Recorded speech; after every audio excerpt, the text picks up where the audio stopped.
Hello friends, ഇതിൻ്റെ തിരക്ക് പിടിച്ചൊരു ബിസി ആയിട്ടുള്ളൊരു മോർണിംഗ് ആണ് കേട്ടോ. അപ്പോൾ എന്നെ ഹെൽപ്പ് ചെയ്യാൻ വേണ്ടിയിട്ട് എൻ്റെ മോനും കൂടെ കൂടിയിട്ടുണ്ട്. അവനെനിക്ക് കുറച്ച് ക്യാരറ്റൊക്കെ അരിഞ്ഞു തരാമെന്ന് പറഞ്ഞു. അങ്ങനെ അരിഞ്ഞുകൊണ്ടിരിക്കുകയാണ്.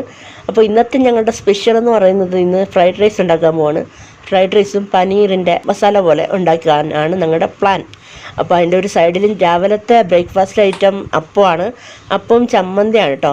അപ്പോൾ അത് ഒരു വഴിക്ക് നടക്കുന്നുണ്ട്. അപ്പോൾ ചമ്മന്തി ഞങ്ങൾ ഡ്രൈ ആയിട്ടുള്ള ചമ്മന്തിയാണ് ഞങ്ങൾ ഉപയോഗിക്കാറുള്ളത് അപ്പത്തിൻ്റെ കൂടെ. എല്ലായിടത്തും ഉണ്ടോയെന്ന് അറിയില്ല കേട്ടോ. കാരണം നമ്മുടെ അവിടെയൊക്കെ ഈ അപ്പത്തിൻ്റെ കൂടെ ഇങ്ങനെ ഡ്രൈ ആയിട്ടുള്ള ചമ്മന്തിയാണ് കൂടുതലും ഉപയോഗിക്കാറുള്ളത്. കറിയൊക്കെ ഉപയോഗിക്കുക, എന്നാലും ആ ചമ്മന്തി ഒരു പ്രത്യേക ടേസ്റ്റാണ്. അപ്പോൾ ആ അപ്പവും ബ്രേക്ക്ഫാസ്റ്റ് ഐറ്റമൊക്കെ അങ്ങനെ ഒരു സൈഡിൽ നടക്കട്ടെ. അപ്പോൾ ഞാനിവിടെ ക്യാരറ്റ് അരിഞ്ഞു വെച്ചിട്ടുണ്ട്. ഇനി കുറച്ച് ബീൻസ് അരിയണം. അങ്ങനെ ബീൻസ് അവിടെ അരിഞ്ഞുകൊണ്ടിരിക്കുകയാണ് കേട്ടോ. അപ്പോൾ ബാക്കി ഈ അരിയൽ പരിപാടികളൊക്കെ ആ സമയത്താണ് നടക്കുന്നത്.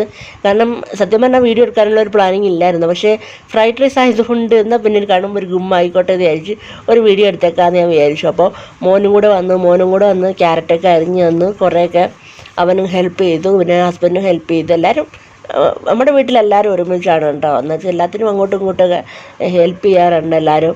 അപ്പോൾ അത്യാവശ്യം എൻ്റെ ആളിനും കുക്കിങ്ങൊക്കെ നല്ല വശമാണ്. അതുകൊണ്ട് നമുക്ക് വലിയ കുഴപ്പമില്ല. എന്തെങ്കിലും ആവശ്യം വന്നാലും അയാളൊറ്റയ്ക്ക് കുക്ക് ചെയ്ത് കഴിച്ചോളും. അതുകൊണ്ട് വലിയ പ്രശ്നമൊന്നുമില്ല. ഇളയാൾ 8ാം ക്ലാസ്സിലാണ് പഠിക്കുന്നത്. അപ്പോൾ ഞാനവിടെ ഒരു സൈഡിൽ ഫ്രൈഡ് റൈസിന് വേണ്ട കാര്യങ്ങളെല്ലാം അരിഞ്ഞുകൊണ്ടിരിക്കുകയാണ്. പനീറിന് വേണ്ട ഒണിയൻസും എല്ലാം ഞാൻ ആദ്യമേ കട്ട് ചെയ്ത് വെച്ചിട്ടുണ്ട് കേട്ടോ. അപ്പോൾ അരിയിൽ ഓരോരോ സെക്ഷനായിട്ട് ഇങ്ങനെ നടന്നുകൊണ്ടിരിക്കുകയാണ്. അപ്പോൾ ഒരു സെക്ഷൻ അങ്ങോട്ട് കഴിഞ്ഞ് അതങ്ങോട്ട് ഞാൻ മാറ്റി വെച്ചു. അതിനുശേഷം ചമ്മന്തി ഒന്ന് കടുക് വറുത്ത് എടുക്കണം, കടുക് താളിച്ചെടുക്കണം. അപ്പോൾ അതിനുവേണ്ടി ഞാൻ കടുക് ഇട്ട് കൊടുത്ത് അടച്ചു വെച്ചു കേട്ടോ. എന്നിട്ട് ഞാൻ ഓൾറെഡി അത് ചമ്മന്തിക്കുള്ള തേങ്ങ അരച്ച് വെച്ചിട്ടുണ്ട്. തേങ്ങയും മുളക് പൊടിയും ഉള്ളിയും ഉപ്പും ഇത്രയും സാധനമുള്ളൂ കേട്ടോ.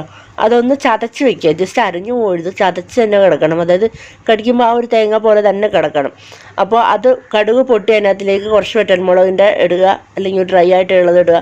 അതിനകത്തിലോട്ടിട്ട് നമ്മുടെ എന്താ പറയുക, തേങ്ങ ഇങ്ങനെ ബാക്കി നമ്മൾ അരച്ച തേങ്ങ ഉണ്ടല്ലോ അത് ഇട്ട് കൊടുത്ത് ഒരു 5 മിനിറ്റോളം അവിടെ തന്നെ വെച്ചുകൊണ്ട് ഡ്രൈ ആക്കി എടുക്കണം. പിന്നെ ഒരു പ്രത്യേക ടേസ്റ്റുള്ള ചമ്മന്തിയാണ് കേട്ടോ. ഭയങ്കര നൊസ്റ്റാൾജി ഫീലുള്ള ഒരു ചമ്മന്തിയാണ്. എല്ലാവർക്കും അങ്ങനെ ഉണ്ടെന്ന് അറിയില്ല. പക്ഷേ അത് നന്നായിട്ട് ഡ്രൈ ആക്കി എടുക്കണം. അപ്പോൾ ആ എണ്ണയൊക്കെ തെളിഞ്ഞ് വരുമ്പോൾ ഒരു പ്രത്യേക ടേസ്റ്റാണ്. അപ്പോൾ ഇതാ നമ്മുടെ ചമ്മന്തിയുടെ ഫൈനൽ ഔട്ട്ലുക്ക് ഇതാണ്. ഇതുപോലെ ഇരിക്കും കേട്ടോ. നല്ല ഓറഞ്ച് കളറിലുള്ള ചമ്മന്തി, നല്ല ടേസ്റ്റുമാണ്. നല്ല മധുരം, അത്യാവശ്യം ചെറിയൊരു മധുരമുള്ള അപ്പത്തിൻ്റെ കൂടെ ഇച്ചിരി എരിവുള്ള ചമ്മന്തി കഴിയുമ്പോൾ നല്ലൊരു ടേസ്റ്റാണ് കേട്ടോ. അപ്പോൾ അതവിടെ ചമ്മന്തി സെറ്റായി മാറ്റി വെച്ചു. ഞാൻ ഈ അതായത് അരിഞ്ഞു വെച്ചിരിക്കുന്ന സവാള നമ്മുടെ പനീർ ഉണ്ടാക്കാനാണ് കേട്ടോ. പനീറിൻ്റെ മസാല കറി ഉണ്ടാക്കാൻ വേണ്ടിയിട്ടാണ്. കറിയായിട്ടല്ല, ഡ്രൈ ആക്കി എടുക്കാൻ പോണേ. ഒരുപാട് അങ്ങ് വെള്ളം വെക്കുന്നില്ല. അത് അത്യാവശ്യം കുറച്ചൊന്ന് കുഴഞ്ഞിരിക്കണം, ഒരു മസാല പരുവത്തിൽ ഇരിക്കുന്ന ഒരു കറിയാണ് ഞാൻ ഉദ്ദേശിച്ചിരിക്കുന്നത്. അതായത് ഇപ്പോൾ ഞാൻ ഉണ്ടാക്കാൻ പോണ ഒരു സ്പെഷ്യൽ കറി, അല്ലാതെ ഞാനിത് നേരത്തെ ചെയ്തിട്ടുള്ളതൊന്നുമല്ല. ഇപ്പം എനിക്ക് തോന്നുന്ന പോലെ ഞാനങ്ങ് കറി വെക്കും. അതാണ് എൻ്റെ ഒരു രീതികൾ. അങ്ങനെയാണ്. കിട്ടുന്ന സാധനം വെച്ചിട്ട് ഞാൻ പുതിയൊരു കറി അങ്ങ് സൃഷ്ടിക്കും ആ സമയം കൊണ്ട്. അപ്പോൾ ഞാൻ പറ്റുന്ന അതവിടെ അങ്ങ് ക്ലീൻ ചെയ്ത് പോവുകയാണ് കേട്ടോ. കാരണം ഭയങ്കര ബുദ്ധിമുട്ടല്ല അല്ലെങ്കിൽ പിന്നിരുന്ന് തുടയ്ക്കുക എന്ന് പറയുന്നത്. അപ്പോൾ ഒരു അടുപ്പിൽ ഞാനപ്പോൾ ചട്ടി വെച്ചു. ചട്ടിക്കകത്തിൽ കുക്ക് ചെയ്യുന്നത് എനിക്ക് ഭയങ്കര കംഫർട്ടബിളായിട്ടുള്ള ഒരു കുക്കിംഗ് ആണ്. അപ്പോൾ ഒരു സൈഡിലിരിക്കുന്നു. ഒരെണ്ണത്തിനകത്തിൽ ഞാനിപ്പം ബീൻസ് വഴറ്റാൻ പോവാണ് കേട്ടോ. അപ്പോൾ നമ്മുടെ ഫ്രൈഡ് റൈസിന് വേണ്ടിയിട്ടുള്ള ബീൻസ് ഒരു ഭാഗത്ത് വെച്ചു.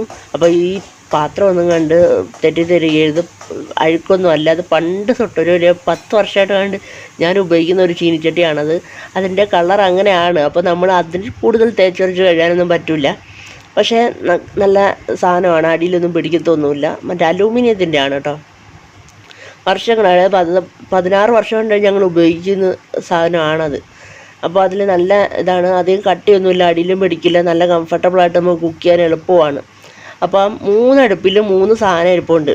അപ്പോൾ ഇനി എൻ്റെ അടുത്ത പരിപാടി എന്ന് പറഞ്ഞാൽ പനീറാണ് കേട്ടോ. പനീർ ഞാൻ പുറത്തുനിന്ന് കടയിൽ നിന്ന് വാങ്ങിച്ചിട്ട് ഫ്രിഡ്ജ് വെച്ചിരുന്നു.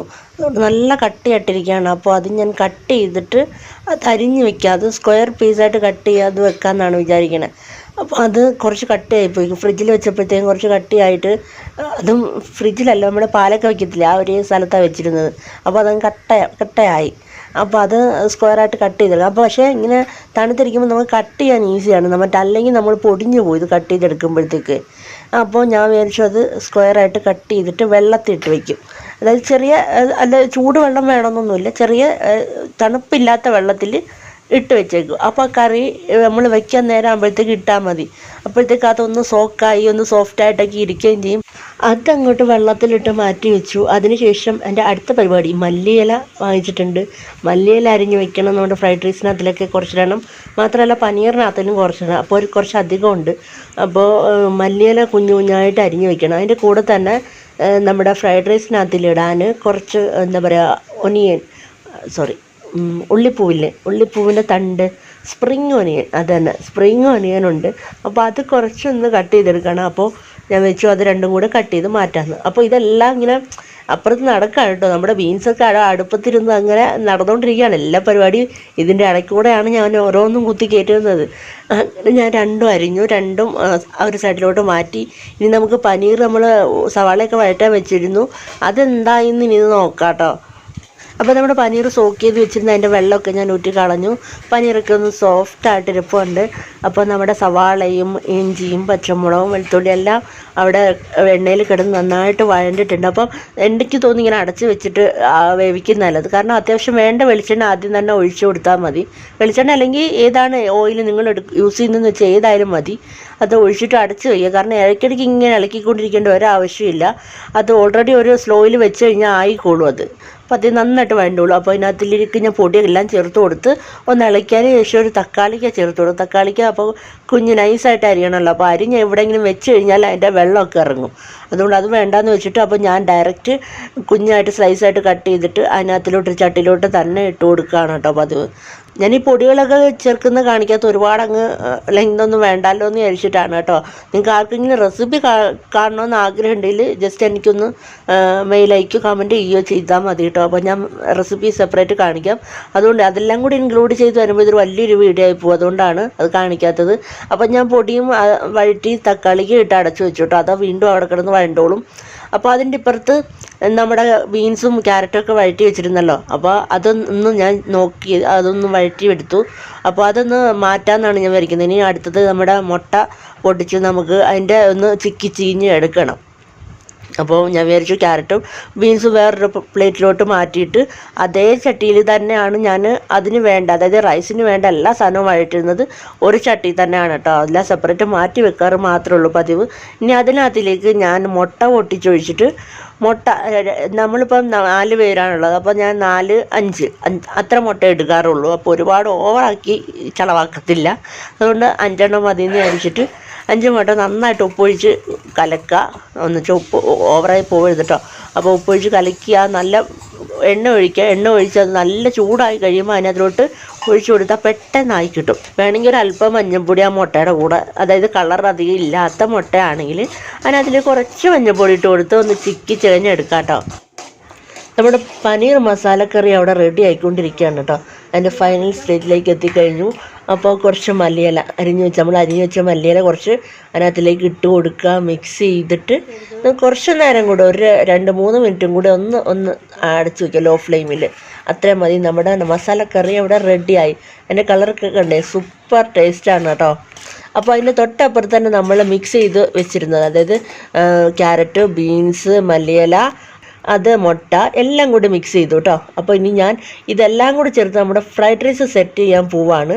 വലിയൊരു ചീനിച്ചട്ടി എടുത്ത് ഞാൻ ചൂടാക്കാൻ വെച്ചിട്ടുണ്ട്. അതിനകത്തിലേക്ക് ഒരല്പം ഓയിൽ ഒഴിച്ച് കൊടുത്തിട്ട് വീണ്ടും നമ്മൾ മിക്സ് ചെയ്ത് വെച്ച എല്ലാ സാധനങ്ങളും കൂടി ഇട്ടിട്ട് ഒന്നുകൂടി ചിക്കിച്ച് കൊടുക്കുക. എന്നിട്ട് അതിനകത്തിലേക്ക് നമ്മുടെ റൈസ് ഉണ്ടല്ലോ, റൈസ് ഓൾറെഡി ഞാൻ വേവിച്ച് വെച്ചിരിക്കുകയാണ്. ആ റൈസ് അങ്ങോട്ട് ഇട്ട് കൊടുക്കുക. നമുക്കിപ്പം ഒരു നേരത്തേക്ക് നമുക്ക് 4 പേർക്ക് കഴിക്കാനുള്ള റൈസ് ഞാൻ ഉണ്ടാക്കണുള്ളൂ.